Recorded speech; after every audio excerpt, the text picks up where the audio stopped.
Dia punya brand Bag Smart. Nampak macam compact ke. Okay, ni dia color hitam guys.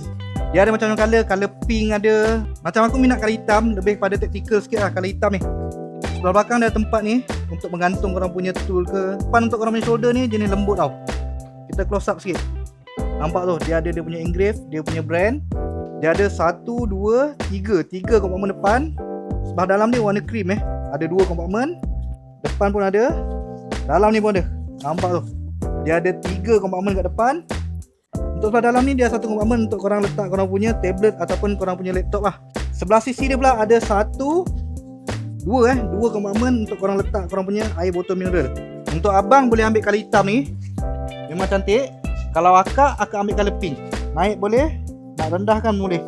Ikut kesesuaian korang bila korang nak pakai. Jadi bila korang pergi jalan tu, dia akan jadi macam ni lah. Kena dengan apa-apa outfit. Harga dia memang murah, korang boleh tekan link kat bawah.